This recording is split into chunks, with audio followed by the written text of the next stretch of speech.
This is Pete Moore on Halo Talks NYC. I have the pleasure of having Brian Anderson, a seasoned executive in what we have coined the Halo sector, which he is now going to use as his term as well.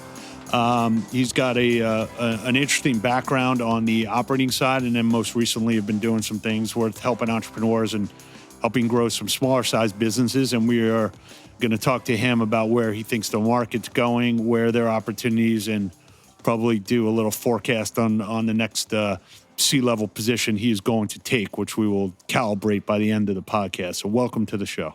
Thanks, Pete. Thanks for having me. So why don't you just give your background so the audience here, which are a lot of health club operators, a lot of entrepreneurs, companies that are at an inflection point and trying to figure out, hey, what's the next thing I should do? And I'll listen to Halo Talks to maybe find like, hey, that's an interesting person I should talk to, or that's an interesting idea of where I should be taking my business. So in the interest of having people put their lights up, why don't you talk about what you've been doing in your career, and then kind of where, we'll kind of fall on where the future lies. Sure. Sounds good.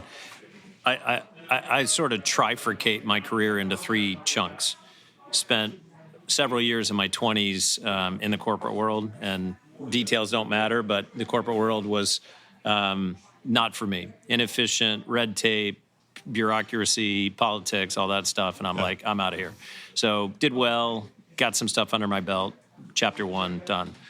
Chapter 2 was a 15-year period of time, in my case from 99 to 2014, where I got into the, I can call it entrepreneurial world, but really early stage companies, growth focused, consumer brands, consumer focused, but all in the Halo space. Mm-hmm. Outdoor, active lifestyle, sports, fitness, wellness, health. Those three companies, one was outdoor apparel and accessories, one was fitness accessories, and one was action sports. But what they all had in common was that they were all really high growth companies. So the first one we took from 1 to 45 million in 5 years. The next one was private equity owned, took it from 35 to 100 million in 5 years. And the last one was a startup that we took from startup to about 20 million in 4 years. So went really hard for 15 years. It was awesome. Had an amazing set of experiences, really great time, a lot of wonderful people. And then 2014 came. I exited my last company, took a big, deep breath and said, I want to chill for a little while. I have 3 awesome daughters, so I've spent a lot of time with them. Mm-hmm. So that's chapter 2, was these 3 operating roles with, companies under a couple hundred million, but, still with some scope and size. And all pretty high growth and successful. Chapter 3 for me has been interesting. Since 2014, I've, my intention was to take a year or 2 off and kind of reset, recalibrate a little bit and spend time with my daughters. But I kept getting kind of pulled in by friends in the industry to helping companies, basically. So I kind of became a strategic advisor, management consultant, interim CEO, interim president. And that all started with, hey, Brian, just do me a favor, just take this one meeting. And Pete's exactly how it was. Exactly. They pull me in. I've got this buddy who, started up this company. This brand has great potential, but they're struggling with what to do next or where to go. Just take one meeting. Next thing you know, it's on your resume. Exactly. And you're on the board. And then eight or 10 of those later, it's a pretty cool set of experiences. So I've done a series of interim, part-time, short-term gigs, as much as full-time for 9 months, down to just being a strategic advisor and sort of helping friends in the industry. And I've done a lot of that over the last 5 years. It's been really cool. So what's the common thread that you see with these companies? You're talking about going from 1 to 45 and 35 to 100. What's kind of like the special sauce, or do you see that the market demand's already been proven? This company's in a good position. They just don't know how to do X. Yeah. Well, the first thing you just hit on is key one, which is you have to know that the market potential's there. A lot of people aren't, people with ideas. And I have to admit, I'm not a pure entrepreneur in the sense that I'm not an idea guy, right? I'm more of an executor, operator. I typically join other people who have great ideas. But a lot of people, entrepreneurs get in the weeds on their own idea and put blinders on a little bit. So I think the first step or the first key is to truly recognize that there's significant growth potential in the idea, the product, the whatever it is, realistically. And everybody puts a 5-year plan together. How many business plans have you seen? Have you ever seen one that said, I'm going to be stagnant? It doesn't happen. Yeah, So, year 4, I think I'm going to take a dip and I'm going to redo my sales initiatives. I think I would invest in that person, actually, because be honest for once. But the idea has to be solid and scalable and all that sort of stuff. And I think a lot aren't because, people are a little too close to ideas. But after that, to me, it's all about people. I'm not an expert at this stuff. I'm not some guru, but the way I see this stuff, there needs to be a clear vision, and then a leader's job is to put a really buttoned up, solid strategic plan in place to execute on that vision.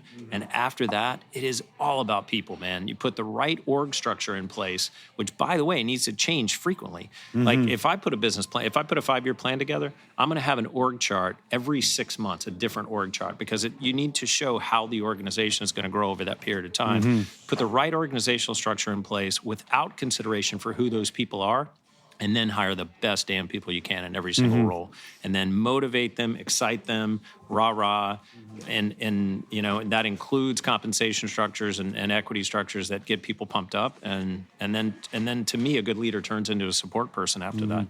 So just on this org chart, because I feel like when people put these on paper, they still kind of have like a traditional org chart, which kind of works in a lot of organizations. Then I've seen like org charts where like the CEO is kind of like in the middle, and it's almost like circles outward. Yeah. Like I'm putting down on paper here. And I saw one the other day where someone's like, had all of his line positions here, and like he was here, almost like he was like the quarterback or like the safety. Right. So like, how do you kind of think about when you get involved in a business? What's the role? Like, what's the channels? Obviously, a lot of things now are about you really have to operate as a team, and if you're not, then good luck being like a tennis player when you got to play, football, right? Tackle football. Like right. you got problems. So how do you kind of think about like reporting lines? How do you think about this like new era of teamwork and groupthink and, but everyone's still got to stay in their lane?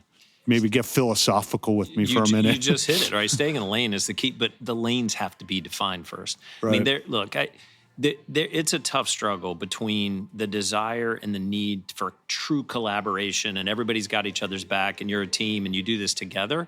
That is super important. That's culture to me. But you also need clearly defined roles and responsibilities. And at the end of the day, it's really about responsibility. So I don't like titles. I think titles can confuse things. To me, a good org chart, like you just drew your boxes on the paper, under each person should be the things for which they are responsible. I'm responsible for marketing. I'm responsible for revenue generation. I'm responsible for finance. I'm responsible for whatever. And to me, that's the real key, is putting the people in place and then defining what at the end of the day they're ultimately responsible for. And then, the CEO on top versus beneath or whatever, that's, it's hoopla stuff. But I really believe in it. I mean, when you're setting the vision, setting the strategy, building the team, you have to lead. But if you're lucky enough to nail all of that, you've got a solid strategy, you put killer place in people to execute on it, then you really turn into a support person. You know this from years of doing this. When you're in a leadership position, you've got people reporting to you, and you're responsible for the bottom line, or the full P&L. You end up spending your time on the weakest links, right? Because let's say you've got a team of 5 or 7 people in whatever roles. The 5 who are kicking ass are the ones you leave alone and say, what can I do to help you? What resources do you need? What time do you need? What do you need from me? And the 1 or 2 that are, that aren't nailing it on all cylinders and hitting home runs, it's where you end up spending your time. So, I don't know how the thing should be drawn. I'm not, much into that side of it. But to me, it's just about clear definitions, buttoned up strategy. Everyone has to buy in and agree, and then get the hell out of the way and let them do their thing.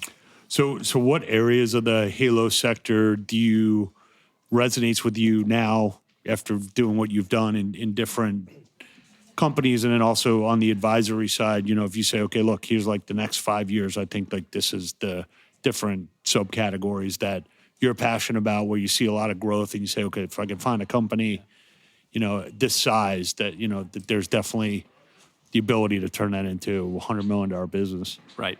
I can answer the size question pretty definitively, but the sectors inside of this broadly defined halo thing, I can't give you a solid answer because I've been involved in outdoor apparel, athletic apparel, action sports, skate park stuff, fishing, fitness accessories, all kinds of stuff, health supplements. So I've done I've been kind of around this whole halo sector, which is one of the reasons I love your acronym so much. It's hard to describe. But what's important to me is that, and for everyone in our industry, you have to do something you're passionate about, right? So I can't sit here and say it's got to be fitness related, or it has to be supplements, or it have to be this. But when I join something else, whether it's an entrepreneur who has a great idea and it's trying to get off the ground, or it's a private equity owned $100 million portfolio company that's off to the races, I just have to feel good about it. There has to be altruistic purpose and intent behind it.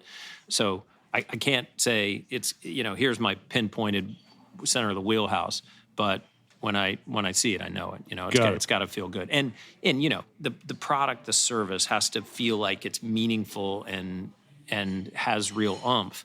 But at the same time, the business model has to be solid. A lot of people spin their wheels on things that just don't have realistic potential. Yeah, how do you in the market over the last couple of years? I feel like I don't know. I feel like I've been running like 100 miles an hour, and I feel like I've seen like awesome business plans, crazy business plans, good companies that think that they're going to be the next, $500 million business, and some that are just don't make any sense to me. Yeah. So how do you, being a very thoughtful and methodical exec over time, to say, okay, look, I might get into a business and there's some like irrational competition going on, or there's some like products out there that I don't think have any real efficacy, but they got some VC money and they're on television and, they're going to like blow through their ad spend and then like things will kind of return to normal. So how do you kind of calibrate, like, is this the new normal where there's just like irrational capital going into companies and trying to build brands that don't really have great products? Or, is that just like a bubble and like things will kind of subside? How do you think about it? For sure, the latter of those two things. If a company doesn't, the normal way of business working, right? And I'm going back to the late 1800s in any business, is that you have to get to a place where you break even and then you start to generate free cash flow, right? It's about profitability, and that's how the world's always worked until the irrational exuberance of the last 10 or 15 years with VC. So that kind of West Coast, Silicon Valley mindset of throw a bunch of cash at something, hope you get a killer return out of it someday. I think that's bubble-esque. I don't think that's realistic thinking. It works sometimes. There are unicorns out there, and there are amazing companies even in our space that have done cool things. But I think it's an unhealthy attitude to go into a business thinking I'm going to lose money for many, many, many years, and I just want to be funded and get a huge exit out of it. Yeah. I think running a business intelligently you have to have a realistic plan to get to profitability and free cash flow. Yeah, I was just as an aside here, I was talking to somebody the other day, and they were telling me, like WeWork as an example, and I thought about it, like, okay, we all know what the issues there were, but whose fault is it? Did they go out and say, I'm going to go raise $10 billion? Or did somebody say, I'll give you $10 billion? Right? I mean, it's like, who's at fault? The investor for saying, hey, look, we want you to try and create a monopoly business model here, and we'll let you fund it through to get there? Or is it the CEO and the management team saying, like, hey, I need this money and I'm going to do it? Like, at some point, like, there's plausible cause, to the investors for basically allowing that to happen at the same time. 100%. Look, I can tell you're a capitalist. I am too, right? Companies exist, for-profit companies exist for the benefit of their shareholders. Right. At the end of the day, the shareholders are responsible, right? And shareholders hire a board to make decisions and so forth. But a CEO is just executing at the direction of what they think is right for shareholders and the board, and they're reporting to a board. So I think shareholders and investors are very responsible. If SoftBank put a ton of money into WeWork, right, they were enabling what was going on, right? They were saying, here's a lot of money. You don't need to worry about making any money. Just keep doing what you're doing. Make this sexy, and we'll exit it someday.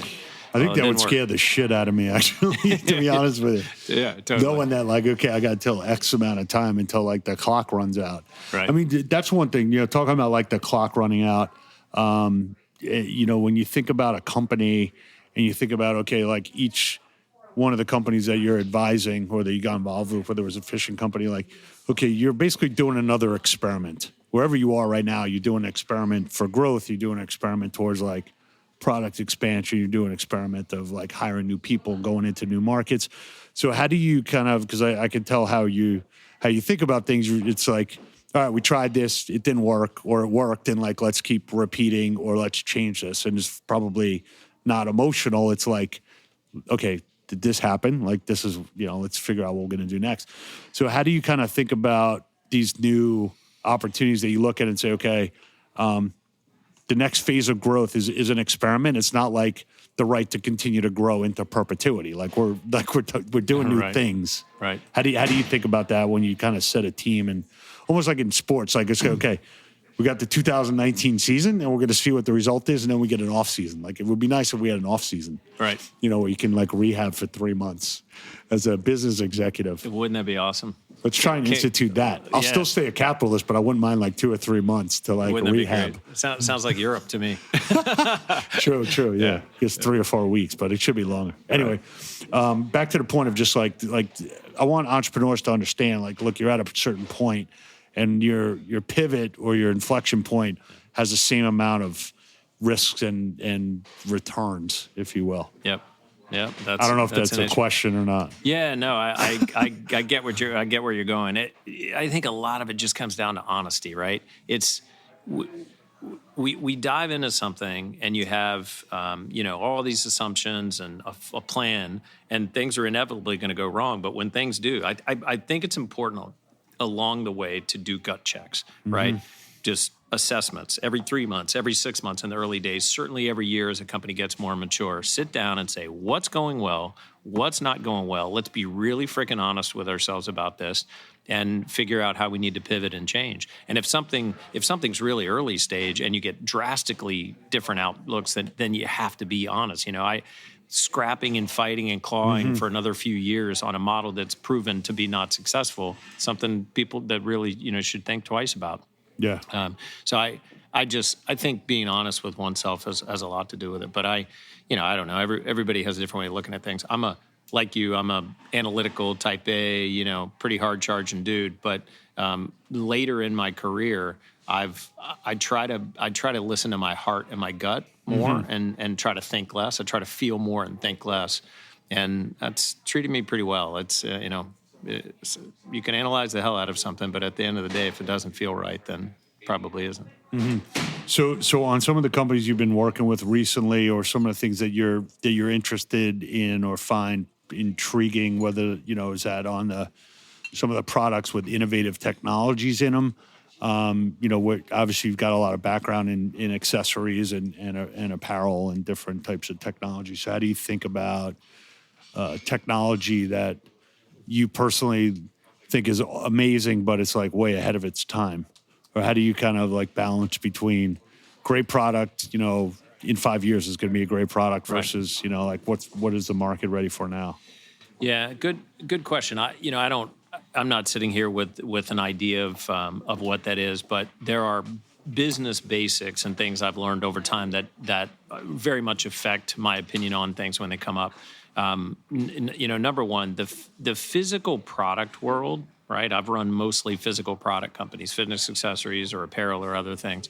Physical product world, actually, utilization of capital and efficient utilization of capital is a huge determining factor of my level of interest in something. And the physical product world is an example of that. It is hard to run a business when you have to build it, pay for it, and put it in inventory and then wait to sell it, right? Yeah, sure. Because it's very tough. Working capital requirements are pretty tough on a business like that. Things with physical store locations or physical, like gyms and so forth. It's utilization of capital is tough. So that's I think about use of capital a lot when I get into things. I like things that are efficient. And if they don't suck capital up a lot over time, then there's opportunity for large scale exit at the end. But tech is the technology's changed everything, and the companies that are the most successful today do that. Fortunately, about my background, it's largely a physical product background, some services, but almost everything I've touched has some point of differentiation. I told myself a long time ago that I wouldn't get involved in something, run a company, or get involved in a project if it didn't have one of two things: either really innovative, different product that consumers give a shit about, right? And that's an important thing, because something can be different and innovative, but if consumers don't care at the end of the day, there's no way to turn it into revenues. Right. And preferably, that point of differentiation hopefully is protected by intellectual property, because that can change the world. I mean, that's I've run companies that our financial success had a lot to do with the fact that we had strong patent protection. So either a truly differentiated product that consumers care about, that's hopefully protected by IP, or a really strong brand concept. And that's important too, because there are a lot of companies that have been built that weren't particularly innovative, but had a killer brand and did a great job with marketing. And that's, that matters too. Yeah, somebody said to me a couple of weeks ago, like, all that company has is like a great brand. It's like, well, it's a pretty big deal. It is a hell of a pretty big promise that you can put a couple of letters together and some colors, and like something resonates inside of them about that brand. So we're on the same page on that. So when you go into these companies or people that know you for a long time, what are some of the Anderson quotes to be like, oh, Brian definitely said this, or like he's always saying that. We're trying to collect good quotes along the way here. I don't think I should say that on. No, we can bleep it out. We got that kind of technology here. I wouldn't say it's patented technology, but we got bleep. No, I'm just kidding. Go ahead. I don't have any special things, but I'm really about culture and people and team more than anything. You have to look at a product and a business model and whatever it is and try to figure out a right profitable model. But at the end of the day, it comes down to people. So things like work hard, play hard. That's one of the things I've talked about a lot. Like, let's go freaking hard and bust our asses and kick ass and get this company doing well, but we're going to go play and have fun at the same time. Yeah. Whether it's drinks after work, or it's a weekend retreat or getaway, or go do, a fitness class together. So I'm pretty big on that. That's great. Well, we look forward to working with you. We look forward to having you as a Halo ambassador. So here's your initial crowning of being able to use the term as much as you see fit. And let's look at opportunities together. And if you need to reach Brian, his information will be on the podcast. And as you know, we've done a fair amount of executive search and putting people into the right places. And hopefully we can find something interesting to work on with you. That'd be great. Awesome. Thanks for having me on, Pete. Awesome.